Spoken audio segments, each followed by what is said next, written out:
Welcome back to an audience of one by Gen Diversity, in which we deliver spiritually uplifting and motivational content, as well as practical steps to help individuals who may feel like they've made too many mistakes and that they're beyond redemption, and to remind them that they have worth, that they have value, and that it's never too late to take the steps to improve your life and to become the person that you were meant to be. When someone reaches the point in their life where they've fallen to rock bottom and they're so fed up with their life that they can't stand the way in which they are living, it often acts as a catalyst for change. At this point, you're exhausted with your failure, with your stagnation, and watching your goals slip away from you. Not only are you fed up with not becoming the person that you want to be, but you're also fed up with who you've allowed yourself to become. You know better than anyone else what you're capable of.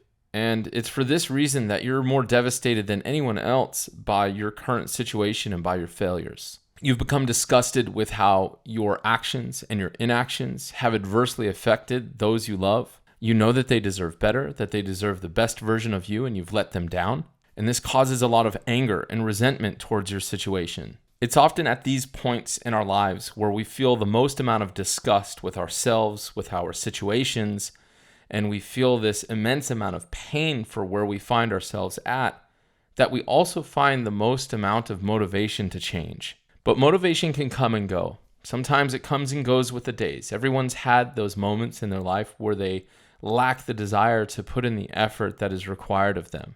And so you feel less up to the task to take the necessary actions required to improve. Some days you don't want to wake up early. Some days you don't want to work out. Some days you don't want to eat healthy. Some days you don't want to run. You don't want to read. You don't want to practice. You don't want to make calls. You don't want to work at all. Some days your motivation wanes to the point where you lack the discipline to avoid making the mistakes that drag you down. You find it hard to resist the temptations of the various vices that you have. All of this could be because of the general fatigue that you find yourself in with the continued fight to improve yourself. It's a long battle. And sometimes it's because after all of your efforts, you find it hard to see the finish line. Sometimes your lack of motivation comes because of your failures or setbacks. You find it hard to maintain motivation when you've had a breakdown in discipline or when you fail to achieve one of your goals. But sometimes your motivation wanes because of your success. Once you start improving yourself in your situation, you're going to start feeling better about yourself. And sometimes that can affect your motivation, but that comes with the added trial of your motivation falling into the past along with your former self. As you improve yourself in your situation, the pain that you used to feel because of your shortcomings and because of your failures becomes less sharp. And when your motivation is rooted in your disgust with a certain situation that you were in, the more you move further and further away from that situation, the further and further away you move from that motivation. And because of this, as you improve and you see development in your situation, unfortunately, you can be lulled to sleep by your success. This means that you no longer attack your self-improvement with the same amount of tenacity that you may have in the beginning when you felt that immense amount of disgust with your situation because you were at rock bottom. And because of the success that you've had, you've become enamored with the result in place of the process that helped you to achieve the result in the first place, which is extremely detrimental because it's the process which helps you to become the person you want to be, but it's also the process that helps you to remain that person. When you're lulled to sleep by your success, you stop feeling the pain points that had initially motivated you to take the actions that were necessary to get you out of that situation. When you have excess money, it's easier to spend and it's easier to forget the reasons why you should be saving and investing. Likewise, when you're in excellent physical condition, it's easier to justify eating dessert. When you have command over your addictions, it's easier to justify trying to use in moderation.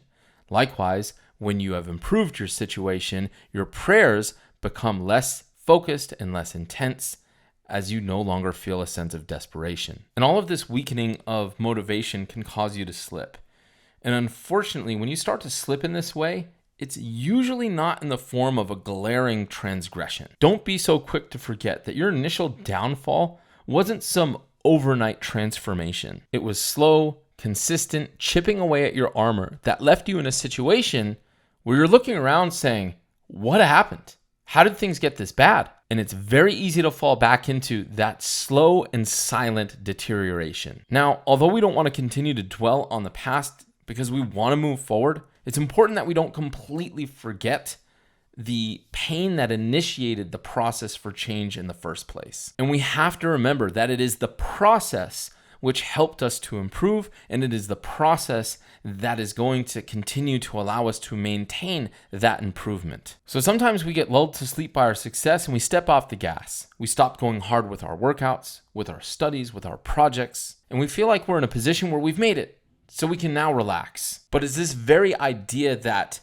progress is a destination that we're supposed to reach as opposed to a journey that we're supposed to take, which allows us to regress. But it's not always in the form of taking your foot off the gas. Sometimes it's that we stop taking the precautions that we used to take that prevented us from falling into certain things because now we feel like we're safe. You start to put yourself around people, places, and things that are detrimental to you because you think you have command of them, or you think that you have arrived to a point at which you are beyond those problems. And maybe you are, or maybe someday you will be. But why test fate? Why put yourself in situations which you have assumed that you've mastered or that you will continue to be able to handle when they've been so detrimental to you in the past? When success in these areas of vices has almost always been attributed to avoidance rather than mastery. Look, you can't be bitten by a shark from the safety of land.